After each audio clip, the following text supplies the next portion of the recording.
السلام علیکم جی، میں ہوں محمد اطہر اور آج ہم بات کریں گے ایک سسٹم کو۔ اب مجھے لگتا ہے کہ عمران خان کی یاد آ رہی ہے۔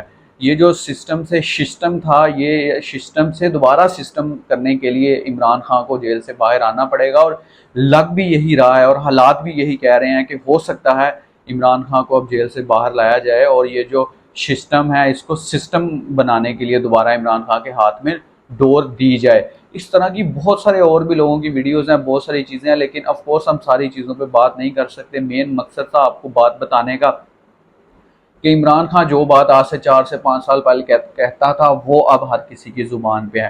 وہی لوگ ساری باتیں اب آ کے دوبارہ کر رہے ہیں۔ ٹویٹر پہ آپ چیک کریں، سوشل میڈیا پہ دیکھیں، عمران خان کے انہی بیانات، سیم بیان جو محسن نقوی صاحب دے رہے ہیں، جو D G I S P R صاحب نے کہا ہے، جو اور لوگ کہہ رہے ہیں، سارے وہی سیم بیان عمران خان صاحب آج سے 3 سے 4 سال پہلے دے چکے ہیں اور لوگوں کو بتا چکے ہیں۔ اور عمران خان صاحب نے تو یہ بھی کہا تھا کہ میں تو برداشت کر لوں گا، تم سے برداشت نہیں ہوگا۔ تو اب عوام تو دور کی بات، حکومتی نمائندوں سے بھی یہ چیز برداشت نہیں ہو رہی۔ اس حد تک ہمارے ملک کا جو ہے وہ سسٹم کولیب کر چکا ہے۔ تو دیکھنا یہ ہے کہ عمران خان جیل سے باہر آتے ہیں، سسٹم کو سسٹم بناتے ہیں دوبارہ، یا پھر یہ حکومت کولیب کر جائے گی، یا پھر کوئی عجیب و غریب صورتحال ملک میں پیدا ہو جائے گی، یا کوئی مارشل لا لگ جائے گا، یا اسی طرح سے عوام کو لوٹا جائے گا، اور اسی طرح سے مہنگائی، غربت، بے روزگاری، اور اسی طرح سے یہ ملک کا جو ہے سسٹم چلتا رہے گا۔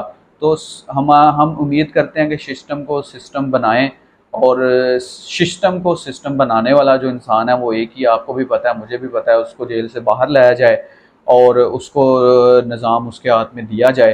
اور ہاں، ایک ضروری بات، تحریک انصاف کے کچھ لوگ جنہوں نے واقع ہی اس ملک میں انتشار پھیلایا اور ملک کی تنصیبات کو نقصان پہنچایا، اور لوگوں کے دلوں میں اور دماغ میں پاکستان کے لیے نفرت پیدا کی، اور پاکستان آرمی اور لوگوں کے لیے نفرت پیدا کی، ان کو لازمی اور ہرگز سزائیں ملنی چاہیے، ہر طور پہ ان کو سزا ملنی چاہیے۔